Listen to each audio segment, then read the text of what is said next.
जय हिंद। आज हम लोग जानेंगे, कल 75 तक लगभग देख लिए थे आर्टिकल, आज 75 से ज़्यादा खींचेंगे। समझते हैं, ध्यान से रिकॉल करते हैं, फिर उसके बाद आगे बढ़ेंगे। समझते हैं।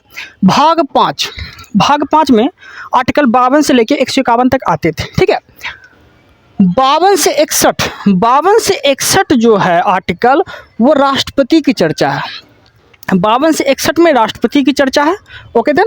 और 63 से 69 उपराष्ट्रपति के बारे में बोला गया है। 63 से 69 उपराष्ट्रपति के बारे में बोला गया है।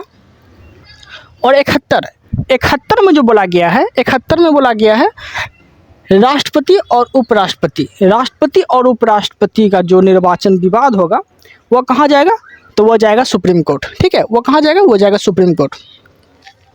और सुप्रीम कोर्ट की जो चर्चा है वो आर्टिकल 124 के अंतर्गत आता है।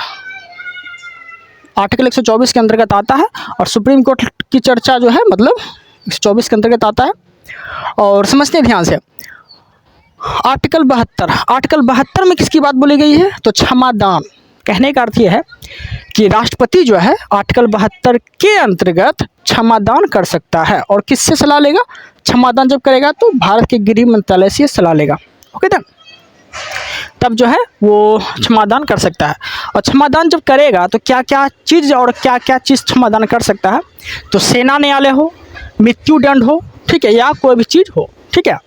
और राष्ट्रपति पे जब पढ़ रहे थे हम, तो राष्ट्रपति पे कौन सा मुकदमा नहीं चलता था और कौन सा मुकदमा चलता था, तो राष्ट्रपति पे जो है आप दीवानी मुकदमा चला सकते हैं, फौजदारी मुकदमा नहीं चला सकते हैं। दीवानी का अर्थ ये हो गया छीन छोड़ी, खेत हड़प लिया, ठीक है, पैसा छीन लिया, ठीक है, तो ये मुकदमा आप चला सकते हैं, लेकिन फौजदारी मुकदमा नहीं चला सकते हैं। फौजदारी मुकदमा बोले तो अपराध से रिलेटिव, जैसे कि मर्डर कर दिया, ठीक है, हाथ काट दिया, ये सब जो है मुकदमा नहीं चला सकते। Okay sir. आर्टिकल 74 में क्या देखे थे, मंत्रिपरिषद के गठन के बारे में बोला गया था। ठीक है, मंत्रिपरिषद, और मंत्रिपरिषद के गठन की बात बोली गई है, जिसमें कि मंत्रिपरिषद का जो गठन होता है ये राष्ट्रपति जो है अपनी सलाह के लिए करता है। मंत्रिपरिषद का गठन क्यों करता है, राष्ट्रपति अपनी सलाह के लिए मंत्रिपरिषद का गठन कर देता है आर्टिकल 74 के तहत। यहाँ तो कोई दिक्कत नहीं है। आर्टिकल 75 में क्या देखे थे, आर्टिकल 75 में बोला गया है प्रधानमंत्री की नियुक्ति और अन्य मंत्रियों की नियुक्ति की चर्चा। ठीक है, और अन्य मंत्रियों सब की नियुक्ति कौन करता है, ये करता है राष्ट्रपति। कौन करता है, राष्ट्रपति करता है। किस आर्टिकल के तहत, 75 आर्टिकल के तहत। यहाँ तो कोई दिक्कत नहीं। हम देखने वाले हैं आज 76 आर्टिकल 76 में जो बात बोली गई है वो बोला गया है महान्यवादी के बारे में। ठीक है, आर्टिकल 76 में महान्यवादी की चर्चा है। और महान्यवादी जो होता है वो भारत सरकार का प्रथम विधि अधिकारी होता है। प्रथम विधि अधिकारी, विधि का अर्थ क्या होता है, विधि का अर्थ होता है कानून। तो कानूनी जो सहायता दिया जाता है, कानूनी जो सलाह दिया जाता है, इसके लिए ना महान्यवादी को रखा जाता है। ठीक है, ये जो है ना केंद्र सरकार का केस लड़ता है। ठीक है, केंद्र सरकार का केस लड़ता है। ओके, और महान्यवादी का जो सहायता करता है वो सॉलिसिटर जनरल करता है। ठीक है, महान्यवादी की सहायता कौन करेगा, सॉलिसिटर जनरल करता है। ठीक है, और महान्यवादी की चर्चा किस आर्टिकल में है, 76 आर्टिकल में है। महान्यवादी भारत सरकार का प्रथम विधि अधिकारी होता है। और महान्यवादी को जो नियुक्त किया जाता है, ठीक है, महान्यवादी जो रखा जाता है ये राष्ट्रपति के द्वारा नियुक्त किया जाता है। और महान्यवादी जो है राष्ट्रपति के प्रसाद पर्यंत पे ही रहता है। ठीक है, यही बात बोला गया है, केंद्र सरकार का प्रथम विधि अधिकारी होता है, यह कानूनी सलाह देता है और संसद की कोई भी कार्यवाही में भाग ले सकता है। संसद की कोई भी कार्यवाही में ये भाग ले सकता है, लेकिन ये वोट नहीं दे सकता। कार्यवाही में भाग लेगा लेकिन ये वोट नहीं दे सकता है, मतदान नहीं करेगा। ओके ना। और महान्यवादी जो होता है ये राष्ट्रपति के प्रसाद पर्यंत पे रहता है, क्योंकि महान्यवादी की नियुक्ति तो राष्ट्रपति ही करता है ना, इसके अकॉर्डिंग अपना काम करता है। और महान्यवादी की योग्यता देखते हैं, महान्यवादी की योग्यता क्या होती है, तो महान्यवादी की जो योग्यता होती है ये सुप्रीम कोर्ट के उच्च न्यायालय मतलब सुप्रीम कोर्ट के मुख्य न्यायाधीश के बराबर होती है। सुप्रीम कोर्ट के मुख्य न्यायाधीश के बराबर होती है इसकी योग्यता। Okay then. और समझते ध्यान से, एक आपसे बोलेगा क्या महान्यवादी को सैलरी मिलता है क्या, तो महान्यवादी को कोई सैलरी नहीं मिलता है, ठीक है, महान्यवादी को कोई सैलरी नहीं मिलता है। ये जो है ना, महान्यवादी को कोई सैलरी नहीं मिलता है।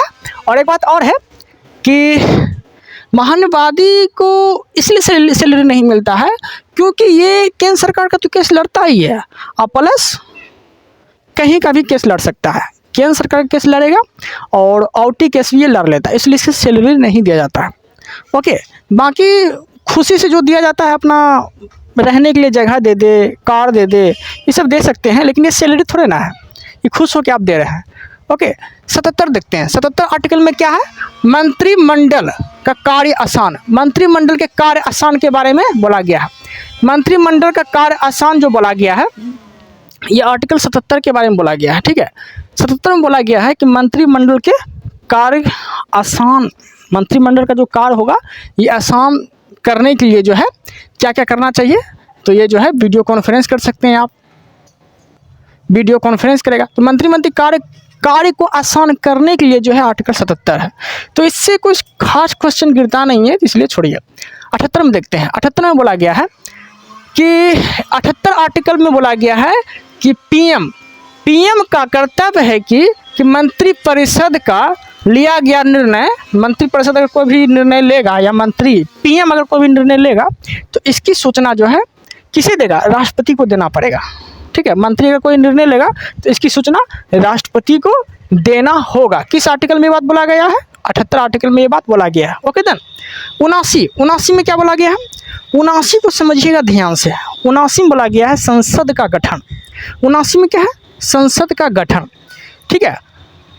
अब समझते हैं संसद के बारे में, ठीक है। संसद की जननी ब्रिटेन को बोला जाता है, याद रखिएगा, संसद की जननी ब्रिटेन को बोला जाता है। कुछ संसद के नाम लेंगे, उसे आप समझिएगा। अमेरिका के संसद का नाम कांग्रेस, रूस के संसद का नाम ड्यूमा। ओके, इस तरह से संसद का नाम है, तरह तरह का देश होता है तो इस तरह से संसद का नाम है। ओके, तो संसद की जननी जो बोलते हैं वो ब्रिटेन को बोलते हैं, ठीक है। संसद के 2 सदन होते हैं, संसद के 2 सदन होते हैं, एक होते हैं लोकसभा, एक होते हैं राज्यसभा, एक होते हैं लोकसभा, एक होते हैं राज्यसभा, ठीक है। तो पहले लोकसभा देखते हैं। लोकसभा की जो चर्चा है आर्टिकल 81 के अंतर्गत आता है। लोकसभा की चर्चा आर्टिकल 81 के अंतर्गत आता है।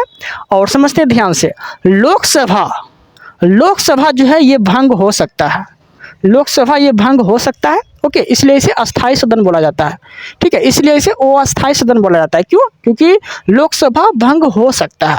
और इसे निम्न सदन भी बोला जाता है क्योंकि ये भंग हो जाएगा, निम्न सदन है, ठीक है। और लोकसभा की योग मतलब लोकसभा का सदस्य बनना है आपको, तो लोकसभा के सदस्य बनने के लिए आपको 25 वर्ष की आयु होनी चाहिए, ठीक है। लोकसभा के सदस्य बनते हैं तो आपको 25 वर्ष की आयु होनी चाहिए। ओके देन, लोकसभा जो है युवाओं का सदन है, लोकसभा युवाओं का सदन है। 25 वर्ष की अगर आयु है तो युवा का ही सदन हो गया कहीं ना कहीं, तो लोकसभा को युवाओं का सदन बोला जाता है। लोकसभा में अधिकतर जो सीट होती है, अधिकतम सीट 550 रखी गई है। ओके, यहाँ तो कोई दिक्कत नहीं है। अब देखते हैं राज्यसभा के बारे में। राज्यसभा की चर्चा जो है वो आर्टिकल 80 के अंतर्गत आता है। और राज्यसभा जो है ये कभी भी भंग नहीं हो सकता है, इसलिए इसे अस्थायी सदन बोला जाता है। राज्यसभा को अस्थायी सदन बोला जाता है। ओके देन, राज्यसभा को उच्च सदन भी बोला जाता है, ठीक है। सदन का उच्च सदन किसे बोलेंगे, राज्यसभा को बोलेंगे। राज्यसभा जो है ये बूढ़ों का सदन है, अनुभवी सदन है। ओके, राज्यसभा के सदस्य बनने के लिए आपकी योग्यता होनी चाहिए, ठीक है, 30 वर्ष। आपकी आयु जो होनी चाहिए वो 30 वर्ष होनी चाहिए। और राज्यसभा में जो अधिकतम सीट होती है, अधिकतम सीट 250 हो सकती है, अधिकतम सीट 250 हो सकती है राज्यसभा में। ओके देन, तो उम्मीद है कि आप लोग को यहाँ तक कोई प्रॉब्लम नहीं हुआ होगा, ठीक है। इस वीडियो में इतना ही। कल जो वीडियो आएगा, कल हम अच्छे से और खींचने का प्रयास करेंगे और कोशिश करेंगे कि जल्द से जल्द जो है पॉलिटी को ख़त्म कर दें, ठीक है। Thank you, thanks for watching.